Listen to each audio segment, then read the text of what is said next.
Ce que Jonas n'avait pas réalisé ce matin-là, lorsqu'il s'est réveillé et est sorti sur le porche, c'est que la mort l'observait de loin. Le vent ne soufflait pas. Les oiseaux étaient silencieux et la terre semblait ne pas respirer. Il ne faisait ni chaud ni frais. Mais il y avait quelque chose de vague dans l'air, une étrangeté qui le dérangeait, une étrangeté pour laquelle il n'arrivait pas à se décider sur un nom. Un pressentiment ancien, comme une mémoire enfouie qui tentait de refaire surface. Ce genre de sensation que l'on ne peut expliquer, mais que l'on ressent profondément dans les os, comme un avertissement muet. La vallée du Limpopo, dans l'est de l'Afrique du Sud, est généralement animée le matin. Le chant des grillons, le vent frais du matin soufflant dans les feuilles sèches, le chant des oiseaux résonnant au loin, tout cela fait partie d'un rythme naturel et immuable.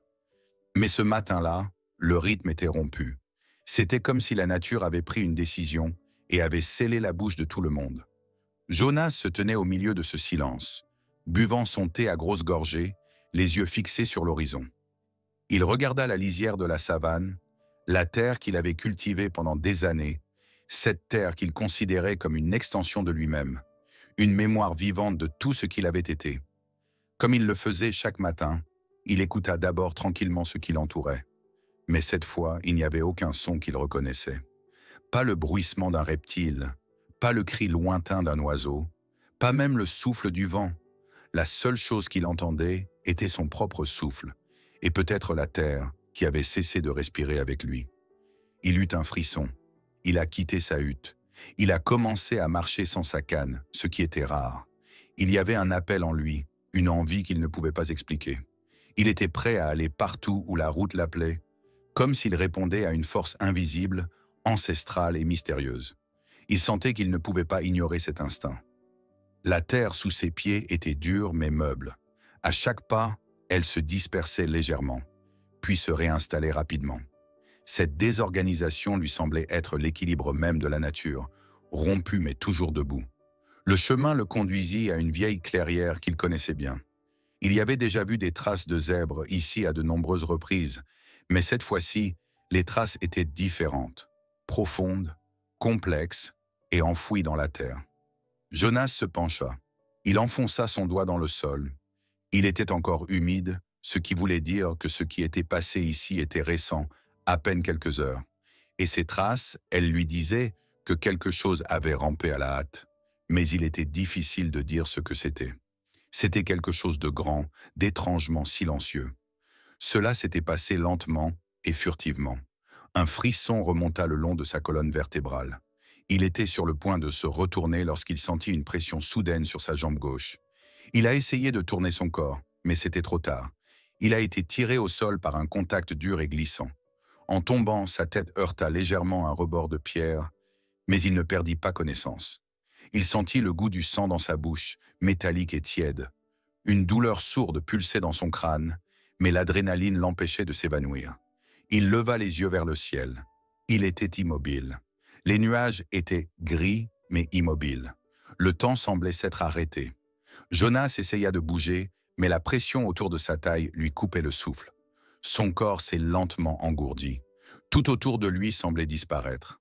La terre, le ciel, les arbres, tout était silencieux. Même la nature semblait se retenir d'assister à son destin. Il pouvait entendre les battements de son cœur. Une voix murmura dans son esprit. « Est-ce la fin ?» Cette question résonna comme un écho infini dans son esprit paralysé. Son souffle devenait court, irrégulier. Il ne savait plus s'il allait s'évanouir ou simplement cesser d'exister. À ce moment-là, un autre bruit, un craquement dans le coin supérieur droit, puis un autre mouvement. Les serpents l'ont remarqué. Leurs muscles se tendirent. Jonas pouvait sentir qu'ils se détournèrent de lui. Il n'était plus le seul danger. Un poids approchait, qui pouvait être ressenti même sous terre. Chaque pas semblait laisser un écho lorsqu'il touchait le sol. Jonas ne pouvait pas le voir, mais il sentait ce qui arrivait au plus profond de son cœur. C'était une force ancienne, puissante, inaltérable.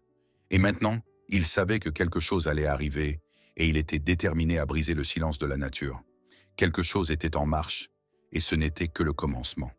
Il ferma brièvement les yeux, rassemblant ce qui lui restait de courage. La savane retenait son souffle, et Jonas aussi. Le sol vibrait sous les pas de l'inconnu. Ce n'était plus un simple bruit, mais une présence. Quelque chose d'immense approchait. Les serpents se figèrent, leurs langues bifides suspendues dans l'air. Jonas, malgré l'engourdissement de son corps, sentait que l'ordre naturel venait d'être bouleversé. Une force entrait dans la scène, une force qui n'obéissait à aucune règle habituelle. Même le vent semblait s'être arrêté, suspendu dans un respect silencieux. Et puis il le vit, sortant lentement de la brume légère qui s'était levée au-dessus des herbes sèches, une silhouette émergea. Massive, équilibrée, imposante. C'était un lion. Pas un lion ordinaire, mais une créature dont la simple apparition semblait commander le silence. Sa crinière dorée captait la lumière terne du matin, comme si elle en était la source. Ses yeux, d'un jaune profond, ne clignaient pas. Il marchait d'un pas lent, mesuré, comme s'il avait tout le temps du monde. Mais chaque muscle de son corps parlait de puissance retenue, d'un calme souverain. Il ne rugit pas. Il ne montra pas les crocs. Il s'arrêta à une dizaine de pas, évaluant la scène. Les serpents semblaient hésiter. Ils avaient relâché légèrement leur emprise, distraits. Jonas sentit à nouveau l'air circuler dans ses poumons. Ce n'était qu'un filet, mais c'était suffisant. Le lion fit un pas de plus. Cette fois, un des pythons fit un mouvement brusque, mais recula aussitôt. Le félin avait simplement tourné la tête dans sa direction. Cela suffisait. Puis, dans un éclair de mouvement, tout bascula. Le lion bondit. Ses pattes avant frappèrent l'un des serpents, le clouant au sol.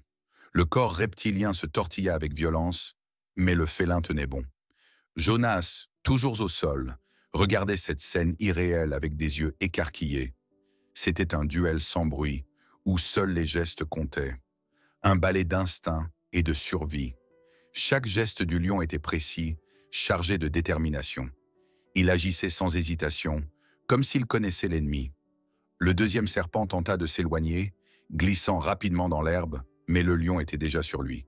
Il pivota, son corps fendant l'air avec grâce, et d'un coup de patte puissant, il frappa le reptile en pleine tête. Le choc fut sourd. Le serpent se tortilla quelques secondes avant de s'immobiliser. Jonas, les bras tremblants, tenta de se redresser. Il sentait le sang couler sur sa tempe, chaud et poisseux. Mais il était en vie, et il n'était plus seul. Un lien invisible s'était tissé entre l'homme et la bête. Le troisième serpent, celui qui restait enroulé autour de sa poitrine, resserra brusquement son emprise. Jonas gémit de douleur. Le lion le vit. Il s'approche, pas en courant, mais en marchant lentement, comme s'il savait exactement ce qu'il faisait. Il posa une patte sur le serpent. D'un mouvement lent, il appuya. Le python tenta de se dégager, mais le poids de l'animal était écrasant. Jonas inspira profondément, ses côtes criant de douleur mais accueillant l'air comme un miracle. Il sentit ses doigts trembler. Il leva les yeux vers le lion, qui le regardait enfin. Un regard fixe, sans jugement. Dans ce regard, il n'y avait ni peur, ni colère. Juste une conscience ancienne, une noblesse étrange. Le lion ne voyait pas un homme. Il voyait une vie, un être vivant. Et il avait choisi de le protéger. Il resta là, quelques secondes, comme pour s'assurer que Jonas survivrait. Puis il tourna lentement la tête, attentif au moindre son dans la savane. Un souffle chaud passa entre eux. Mais l'instant de paix ne dura pas. Un mouvement vif dans l'herbe signala le retour d'un des serpents blessés. En un clin d'œil, le lion se retourna, mais cette fois, il fut surpris. Le python bondit, s'enroulant autour de son cou et de son poitrail. Un deuxième serpent, peut-être celui qui avait feint l'immobilité, surgit aussi. En un instant, le roi de la savane se retrouvait enchaîné. Les corps reptiliens glissaient, s'enlaçaient, cherchant à étouffer sa force. Jonas hurla. Ce cri, qui n'était qu'un souffle, fendit le silence. Il essaya de ramper, de frapper les serpents avec ses bras engourdis. Mais il était trop faible. Le lion, pourtant, ne faiblissait pas. Il luttait, chaque muscle tendu. Il griffait, il mordait. Les serpents glissaient, resserraient leur prise. Et puis soudain, un rugissement. Un rugissement si profond que la terre sembla vibrer. Les oiseaux s'envolèrent dans un fracas d'ailes. Les arbres semblèrent pencher. Le rugissement résonna jusque dans les entrailles du sol. Ce rugissement, c'était plus qu'un cri. C'était un adieu, une promesse, un cri de mémoire. Jonas sentit son cœur se briser. Il rampa jusqu'au lion, posa une main tremblante sur sa crinière. Les yeux de l'animal le regardaient encore, mais la lumière s'en allait. Le combat était terminé. Le silence revint, mais ce n'était plus le même silence. C'était celui de la perte, celui de la gratitude, celui du respect. Et dans ce silence, Jonas comprit que quelque chose en lui avait changé à jamais. Il resta là, agenouillé, incapable de parler, incapable de pleurer. Et Jonas sut qu'il n'oublierait jamais. Le lion était tombé, mais sa mémoire resterait debout pour toujours. Une légende née dans la poussière et le sang, scellée par le souffle de la savane. Les heures passèrent. Jonas était toujours là, agenouillé auprès du lion. La chaleur du corps de l'animal s'estompait peu à peu, mais il restait encore une trace de vie dans cette fourrure dorée, une mémoire vibrante. Jonas n'avait pas la force de bouger. Il avait cessé de chercher à comprendre. Il se contentait de rester, en silence, le regard perdu dans la savane. Le soleil s'élevait lentement, projetant une lumière dorée sur l'herbe et les rochers. Et la savane, lentement, recommençait à respirer. Le chant d'un oiseau fendit l'air, puis un autre. Le vent se leva, soulevant quelques grains de poussière. Les arbres frémirent. C'était comme si la nature, elle aussi, avait fait le deuil. Et maintenant, elle se remettait en marche. Jonas ferma les yeux. Il inspira longuement, retenant ce moment dans ses poumons. Il posa une main sur le flanc du lion. « Merci », murmura-t-il. C'était un merci venu des entrailles. Il resta ainsi longtemps, incapable de dire s'il faisait encore jour ou non. Quand il se releva enfin, ses jambes fléchirent. Il dut s'appuyer sur un tronc d'arbre pour ne pas tomber. Il regarda une dernière fois l'animal étendu au sol. Puis il tourna le dos et se mit à marcher. Ses pas étaient lents, hésitants, mais ils avançaient. Derrière lui, la lumière baignait encore le corps du lion, comme un linceul sacré. Chaque pas semblait une déchirure.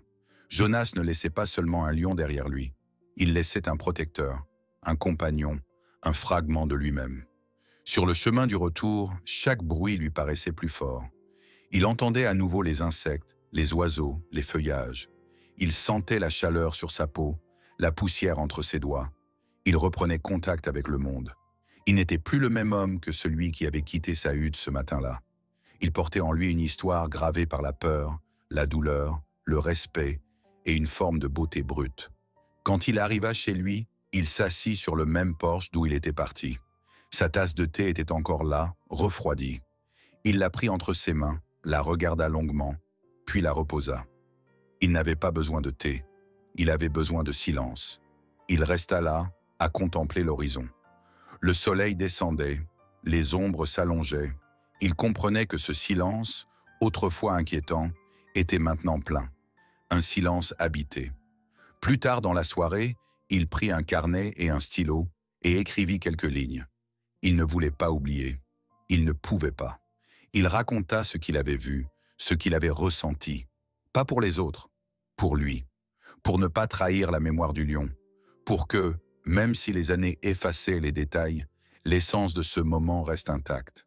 Il dessina un croquis. Un lion majestueux, debout dans la lumière. Puis il referma le carnet. Cette nuit-là, Jonas dormit peu. Il rêva d'herbes hautes, de serpents silencieux, de rugissements. Mais surtout, il rêva d'un regard doré, profond et calme, qui le fixait dans le noir. Et ce regard n'était pas celui d'un animal, c'était celui d'un témoin, d'un frère. Il se réveilla en sursaut. La lune baignait sa chambre d'une lueur bleue. Il se leva, alla jusqu'à la fenêtre et resta là longtemps à écouter le vent. Il entendait encore l'écho du rugissement. Au petit matin, il retourna dans la savane. Il apporta des pierres, des branches, des feuilles.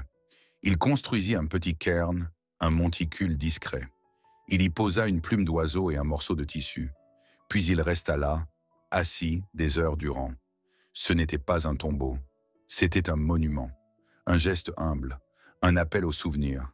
Il parla un peu, il pleura en silence. Il sourit aussi, car malgré la perte, il y avait eu une rencontre. Et cela suffisait.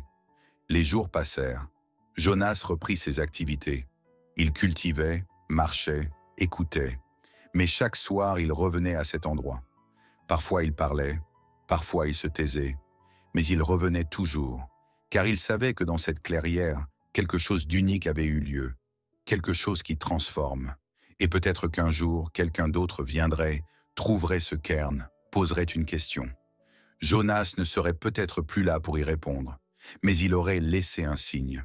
Et ce serait suffisant. Car au fond, la véritable mémoire du lion ne résidait pas dans les pierres ni dans les mots. Elle vivait dans chaque souffle de vent, chaque battement d'aile, chaque silence chargé de sens. Elle vivait dans Jonas, et peut-être aussi un peu en chacun de nous. Ainsi se perpétuent les histoires qui comptent vraiment, celles qui ne s'écrivent pas uniquement avec de l'encre, mais avec le cœur.